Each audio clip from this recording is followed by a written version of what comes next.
Hello friends, today on Exams Igniter we are going to discuss about the English subject in every competitive exam. English is compulsory in every competitive exam as we all know. Be it your banking PO or clerical exam, staff selection commission exam, regional rural banking exams, RBI assistant exam, MPSC or UPSC exam. English is there, you have to study English. So basically any language or English is the study or infinite use of the finite means. So we have to study from that point of view. There are in your competitive exam there are two main stages, that is preliminary and mains. In preliminary you have to answers the objective type of questions, and for mains you have to opt for the descriptive papers. So basically today we are going to discuss about the English, or what kind of English, which type of questions are asked in your banking as well as a staff selection commission exam. So why this English is there in your competitive exam? Through this English test, the students language skills are assessed, your mental awareness, the quick thinking power, all these things can be assessed through this test. That is why English is there, or English questions are asked in each of your competitive exams. So now we will look what kind of English or what kind of questions are asked in your banking PO और clerical exam. अभी हम लोग देखेंगे कि हमारे bank के जो exams है उसमें इंग्लिश किस तरह से पूछी जाती है. तो सबसे पहले हम लोग देखेंगे सिलेबस में क्या क्या है. रीडिंग कॉम्प्रिहेंशन, आपको एक पैराग्राफ दिया जाएगा, उस पर बेस कुछ क्वेश्चंस है, वो आपको आंसर्स करने हैं. तो अप्रॉक्सीमेटली 5, 10 to 15 ये रेंज में आपको रीडिंग कॉम्प्रिहेंशन के क्वेश्चंस आते हैं. प्रीलिम्स जो है, बैंक का प्रीलिम्स जो है वो आपको 30 मार्क्स के लिए आता है. 30 questions you have to solve in 20 minutes. So ये जो हम लोगों ने आपको बाइफर्केशन दिया है मार्क्स का, it depends upon the IBPS and SBI. कभी कम कभी ज़्यादा ऐसा भी हो सकता है. तो ये जनरली अप्रॉक्सीमेटली हम लोगों ने इसका ये किया है, डिटेल डिस्कशन किया है. Then close the test. Close test में be asked for 5 to 10 marks. Fill in the blanks for 5 marks. Multiple meaning और एरर सॉल्विंग. स्टूडेंट्स ये जो है मल्टीपल एरर्स और एरर स्पॉटिंग, ये पूरा ग्रामर बेस्ड क्वेश्चन होता है. ये आप लोगों को 5 से 10 मार्क्स के लिए पूछा जाता है. तो इसमें ग्रामर से रिलेटेड जो भी रूल्स हैं वो आप लोगों को कैसे अप्लाई करके सॉल्व करने हैं, ये हम लोग हमारे आगे आने वाले वीडियोस में डिस्कस करेंगे. Then comes the paragraph, sentence correction और पैराजम्बल. पैराजम्बल में आपको 5 से 6 स्टेटमेंट्स सेंटेंसेस दिए जाएंगे, लेकिन वो जम्बल्ड फॉर्म में होंगे. आपको उसको एक सीक्वेंस में लगाना है ताकि एक कोहेरेंट पैराग्राफ बन सके. Then comes your jumbled sentences, same as we have discuss parajumble वैसे ही. तो 5 से लेके 10 तक के इसके नंबर ऑफ क्वेश्चंस आपको एग्जाम में आ सकते हैं. Then comes your word association, that means the vocabulary. ये जनरली जो पूछा जाता है ये आपकी रीडिंग कॉम्प्रिहेंशन में आ जाता है. आपको सिनोनिम या एंटोनिम, कोई भी वर्ड जिसमें अंडरलाइन होगा या तो बोल्ड टाइप किया होगा पैराग्राफ में, उसका आपको सिनोनिम या एंटोनिम बताना है. तो ये रेंज करता है फ्रॉम 2 to 5 मार्क्स. ये आपको 2 से लेके 5 मार्क्स तक पूछा जा सकता है. Then there are questions based on the active passive voice concept. ये जो कंसेप्ट है ग्रामर का, ये ग्रामर का कंसेप्ट है. उस पर बेस्ड आपको सेंटेंस इम्प्रूवमेंट या तो फिर एरर स्पॉटिंग में क्वेश्चंस आते हैं. तो ये तो हो गया आपका बैंकिंग का पूरा सिलेबस के बैंकिंग में इंग्लिश के सब्जेक्ट में आपको जनरली क्या पूछा जा सकता है. तो ये सारा देख के स्टूडेंट्स डरिए मत.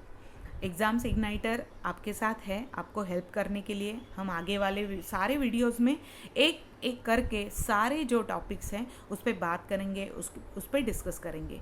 Now we will move to the English as a subject which is asked in your SSC exam, Staff Selection Commission exam, CGL।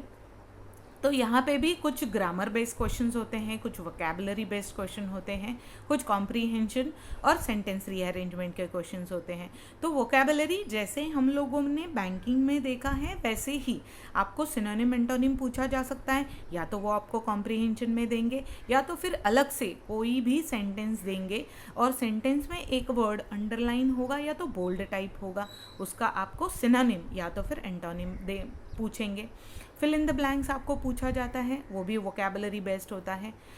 Students, staff selection commission में स्पेलिंग टेस्ट दिया जाता है।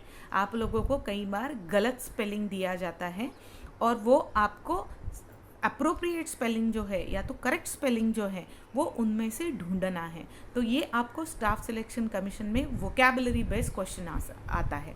ईडियम्स एंड फ्रेजेस, ईडियम्स और phrases आपको दिए जाएंगे, कोई भी सेंटेंस में उसका यूज़ किया होगा और आपको उसका मीनिंग पूछा जाएगा। Same is the one word substitution, वो भी वोकैबुलरी बेस्ड क्वेश्चन ही हैं। Then come to the grammar based question. यहाँ पे भी जैसे हम लोगों ने बैंकिंग पीओ में डिस्कस किया था वैसे ही ग्रामर बेस्ड क्वेश्चंस कौन से होते हैं। एक तो एरर स्पॉटिंग या तो फिर सेंटेंस करेक्शन, जैसे मैंने बोला कि पार्ट्स ऑफ स्पीच है, ग्रामर का बहुत बेसिक है ये, तो उससे रिलेटेड कुछ रूल हैं जो हम आगे आने वाले वीडियोस में पढ़ने वाले हैं। तो उससे रिलेटेड कुछ एरर आप लोगों को एग्ज़ाम में दिए जाएंगे, वो आपको सॉल्व करने हैं। सेंटेंस और फ्रेज इम्प्रूवमेंट अगेन सेम, जैसे एरर स्पॉटिंग है वैसे ही ये ग्रामर पे बेस्ड क्वेश्चन है, तो कुछ रूल्स हम लोग देखेंगे, वो अगर आपने देख लिए तो आपको ये आसानी से आप लोग ये सवाल सॉल्व कर सकते हो। एक्टिव पैसिव वॉइस जो है जैसे हम लोगों ने बैंकिंग में देखा था वैसे ही एक्टिव पैसिव से रिलेटेड कुछ क्वेश्चंस आपको एरर स्पॉटिंग में दिए जाते हैं। डायरेक्ट इनडायरेक्ट स्पीच सेम है। कॉम्प्रीहेंशन अगेन आपको एक पैराग्राफ दिया जाएगा, वो पैराग्राफ में कुछ इन्फॉर्मेशन है उस पर बेस्ड कुछ क्वेश्चंस होंगे, वो आपको आंसर करने हैं। तो यहाँ पे बच्चों रीडिंग कॉम्प्रीहेंशन जो है वो, अगर आपका रीडिंग स्पीड बहुत अच्छा है, आपकी वोकैबुलरी अच्छी है, तो आपको बहुत अच्छे मार्क्स मिल सकते हैं। फिर आता है हम लोगों का पैराजम्बल और जम्बल सेंटेंसेस, जैसे हमने बैंकिंग एग्ज़ाम में देखा था वैसे ही सेम है। आपको 5 से 6 सेंटेंसेस दिए जाएंगे और वो आपको सीक्वेंस में लगाने हैं। तो उसके लिए कुछ ट्रिक्स होते हैं, आने वाले वीडियोस में हम लोग वो ट्रिक्स भी देखेंगे। तो स्टूडेंट्स, ये था सारा बैंकिंग और स्टाफ सिलेक्शन के लिए जो कुछ भी सिलेबस है एग्ज़ाम में वो हम लोगों ने डिस्कस किया। अब ये सारा सिलेबस देख के थोड़ा टेंशन तो आ सकता है। आजकल ऐसा नहीं है कि किसी को इंग्लिश नहीं आती है, इंग्लिश सबको आती है, लेकिन हम लोगों को हमारा जो इंग्लिश का नॉलेज है उसको थोड़ा पॉलिश करना है। हम लोगों ने स्कूल में सब ग्रामर सीखा है, लेकिन अभी हम लोग उसके टच में नहीं हैं। हम लोग इंग्लिश में बात तो करते हैं, लेकिन हम लोगों को याद नहीं है कौन सा पार्ट ऑफ स्पीच यूज़ कर रहे हैं, नाउन कौन सा है, वर्ब कैसा है, ये जो सब कुछ है ये अभी हम लोगों को फिर से एक बार रिवाइज करना है। तो डरने वाली बात नहीं है, सिर्फ ध्यान में आप लोगों को एक बात रखनी है कि हम लोगों को रोज़ इंग्लिश की तैयारी करनी है। अभी बहुत सारे बच्चों को ऐसे लग सकता है कि मेरी तो वोकैबुलरी अच्छी नहीं है, वोकैबुलरी अच्छी नहीं तो मैं कैसे प्रिपेयर करूँ। कोई टेंशन वाली बात नहीं है। अगर आप कॉम्पिटिटिव एग्ज़ाम के लिए प्रिपेयर कर रहे हैं तो आप लोगों को एक रोज़ न्यूज़पेपर, इंग्लिश न्यूज़पेपर पढ़ना बहुत ज़रूरी है। रोज़ आपको बिना कुछ डिस्टर्बेंस या तो फिर बिना कोई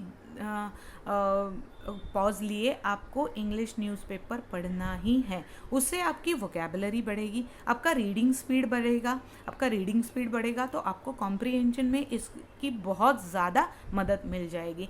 तो वोकैबुलरी बढ़ाने के लिए आपको इंग्लिश न्यूज़पेपर पढ़ना है, चाहे वो द हिंदू हो या तो फिर इंडियन एक्सप्रेस हो, जो कोई भी आपके पास अवेलेबल है वो आप पढ़ सकते हैं। ज़रूरी नहीं कि आपको पूरा पेपर पढ़ना है, आपको फ्रंट पेज पढ़ना है।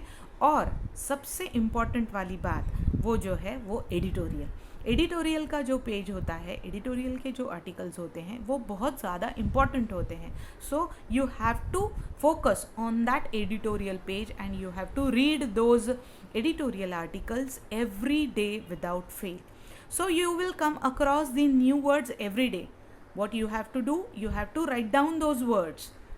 their meaning, their synonym, their antonym, what kind of word it is, whether it is a noun, whether it is a verb, whether it is a adjective, ये सब आपको इस तरह से प्रिपरेशन करना है। और वो जो नया वर्ड है वो आपके कॉन्वर्सेशन में यूज़ कीजिए, या तो फिर कहीं पे उसके साथ आप पूरा सेंटेंस लिख लीजिए, तो ये आपके लिए ईजी हो जाएगा ध्यान में रखने के लिए। आपको ऐसी अलग सी तैयारी नहीं करनी पड़ेगी। Every day you have to read the newspaper और द नॉवल और योर बैंकिंग क्रॉनिकल, जो कुछ भी आपको मिले ये आपको विदाउट फेल एवरी डे करना है, तो आपको फिर आगे जाके कोई भी दिक्कत नहीं होगी। ग्रामर के लिए आपके पास स्कूल के टाइम की कोई अगर बुक है अच्छी सी ग्रामर की, तो उसे पढ़िए, या तो फिर मार्केट में ग्रामर की बुक्स मिल जाती है, रेन एंड मार्टिन है तो बहुत अच्छी बात है, या तो फिर एसपी बख्शी की इंग्लिश की बुक है, पाल एंड सूरी की एक इंग्लिश की बुक है, उसमें से आप इंग्लिश ग्रामर के रूल्स पढ़ सकते हैं। उसमें कुछ आपको सॉल्व करने के लिए प्रैक्टिस सेट भी दिया है, वो भी कर सकते हैं। तो आपको ये हर रोज़ करना है। Consistency is very very important while preparing for competitive exam. तो आपको ये जो सारे ग्रामर के रूल्स हैं ये आपको बुक्स में मिल जाएंगे। उसके साथ साथ आप जो रूल पढ़ा है उससे रिलेटेड अगर आप कोई भी एक्सरसाइज सॉल्व करते हो तो आपको वो इजीली समझ में आ जाएगा और ध्यान में भी रहेगा। तो आपको रीडिंग हैबिट डेवलप करनी है, साथ में ही ग्रामर का भी जो नॉलेज है उसको पॉलिश करना है। जैसे मैंने इससे भी पहले कहा था आपको कि आप जैसे ही इंग्लिश न्यूज़पेपर पढ़ना स्टार्ट करते हो तो आपकी कॉम्प्रिहेंशन की तैयारी हो जाती है, आपका स्पीड बढ़ जाता है, आपकी वोकैबुलरी भी अच्छी हो जाती है, तो इसमें आपको कॉम्प्रिहेंशन के लिए बहुत ज़्यादा मदद मिल जाती है। So students, in today's video we have discussed the syllabus for banking PO exam as well as the staff selection commission exam। तो हम लोग नेक्स्ट वीडियो में हमारी ग्रामर की जो कंसेप्ट्स हैं वो लेके आएंगे और वो डिस्कस करेंगे। तो if you like the video please subscribe and hit the bell icon to stay updated for the upcoming videos and like our channel that is Exams Igniter। अगर आपकी कोई भी क्वेरी है तो आप हम लोगों को कांटेक्ट कर सकते हैं हमारे ईमेल आईडी पे, that is examsigniter@gmail.com। Thank you students.